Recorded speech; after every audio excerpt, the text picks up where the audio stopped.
মন্দ কথার প্রচারক আমার ভাইয়েরা। কি কথা? কোন ধরনের বাজে কথা, মন্দ কথা, অশালীন কথা, অশ্লীল কথা আমরা মুখ দিয়ে উচ্চারণ করব।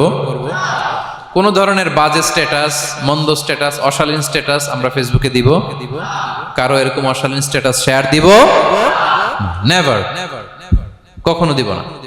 আল্লাহ পছন্দ করেন। আল্লাহ বলেন, লা ইউহিব্বুল্লাহুল জাহরা বিসসুই মিনাল কাউলি ইল্লা মান যুলিম ওয়া কানা আল্লাহু সামিআন আলিমা।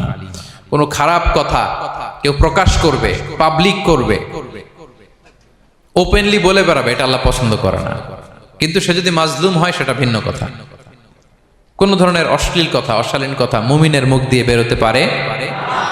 রাসূল সাল্লাল্লাহু আলাইহি ওয়াসাল্লামের ব্যাপারে দেখেন, আনাস রাদিয়াল্লাহু কি বলেন, তিনি বলেন, লাম ইয়াকুনিন নাবিয়্যু সাল্লাল্লাহু আলাইহি ওয়াসাল্লাম সাব্বাবান, বিষ্ণু সাল্লাল্লাহু আলাইহি ওয়াসাল্লাম মুখ দিয়ে কোনোদিন কাউরে বকা দেয় নাই, গালি দেয় নাই।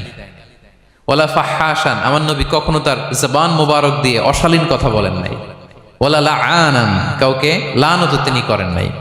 সুবহানাল্লাহ পড়েন। তো সেই নবীর উম্মত হয়ে আমরা কোনো খারাপ কথা বলবো? অশালীন কথা? একসাথে বন্ধুরা যখন বসেন আড্ডা দিতে, যে অনেকে অশ্লীল কথা বলে ফেলে, আছে না নাই? বন্ধুরা কি বলেন আপনারা? Cowan Cowan Cowan. তো এই যে একসাথে বসতে যে অনেক সময় অশালীন, অশ্লীল কথাবার্তা অনেকে বলে ফেলে, এদেরকে আল্লাহ তাআলা পছন্দ করে না। এই জাতীয় কথা যেন আমাদের মুখ দিয়ে কখনো বের না হয়। এবং অশ্লীলতার প্রচার যারা সমাজে ঘটায়, আল্লাহ বলে তাদেরকে দুনিয়াতেও আমি লাঞ্ছিত করব, শাস্তি দেব, আখিরাতেও দেব। আল্লাহ তাআলা বলছেন, ইন্নাল্লাযীনা ইউহিব্বুনা আন তাশিআল ফাহিশাতু ফিল্লাযীনা আমানু লাহুম আযাবুন আলীম ফিদ দুনিয়া ওয়াল আখিরাহ। যারা চায় মুমিনদের মাঝে অশ্লীলতা ছড়িয়ে পড়ুক, তাদেরকে দুনিয়া আখিরাতে আমি লাঞ্ছিত করে ছাড়ব। দুনিয়ায় লাঞ্ছিত, আখিরাতেও লাঞ্ছিত। দুনিয়াতেও আযাব, আখিরাতেও। এজন্য অশ্লীলতার সাথে আমাদের কোনো সম্পর্ক নাই। আমরা কোনো অশ্লীল কথা যেন আমরা না বলি। এখন অশ্লীলতার সয়লাভ, নাটকের নামে, সিনেমার নামে, বিনোদনের নামে, আছে না নাই? এই যে ডিভাইস, হ্যাঁ, সয়লাভ, আপনি ঢুকবেন আর বেরোতে পারবেন না, এমন ভাবে আপনাকে এঙ্গেজ করে রাখবে। এগুলোর সাথে মুমিনের কোনো সম্পর্ক আছে না। মুমিন যেটাই করবে ওটা হালাল পন্থায় করবে, ঠিক কিনা? তাই কোনো অশ্লীলতাকে আমরা শেয়ার দিব না। সোশ্যাল মিডিয়ায় কোনো অশ্লীল ভিডিও দেখবো না, শেয়ারও দিব না। কোনো অশ্লীল নাটক, সিনেমা এগুলো আমরা দেখবো না। দিনকে দিন এটা এমন ভাবে গ্রাস করতেছে, আমাদের সমাজটাকে শেষ করে ফেলতেছে এক এক নামে। পত্রপত্রিকা আমরা দেখি এখন নতুন কি আসছে, ওটিটি প্ল্যাটফর্ম। এরপরে কি আসছে, ওয়েব সিরিজ, আছে না নাই? গত কিছুদিন আগে আমি সোশ্যাল মিডিয়া দেখলাম বিভিন্ন জনে স্ট্যাটাস দিচ্ছে, তৈ তৈ তৈ তৈ তৈ, বয়াম পাখি কই।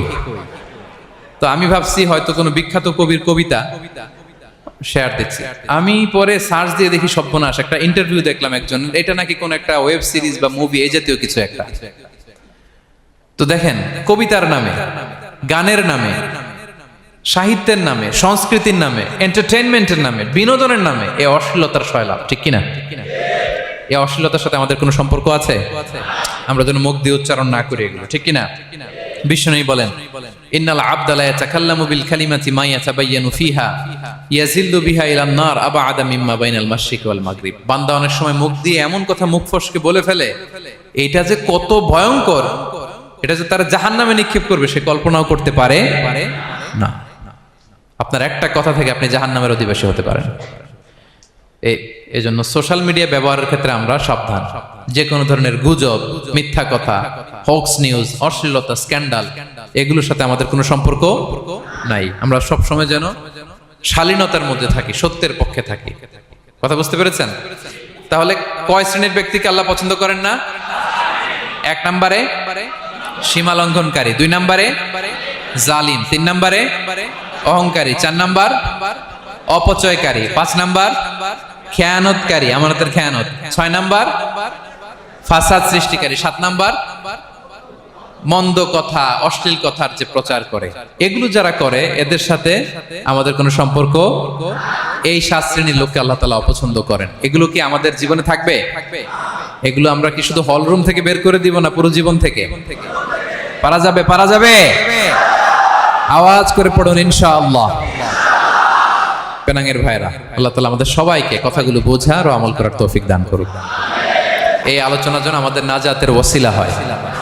আমরা এখানে যেমনি বসলাম, আবারও যেন কোনো তাফসিরুল কোরআনের ময়দানে বসতে পারে। আল্লাহ তৌফিক দান করুক।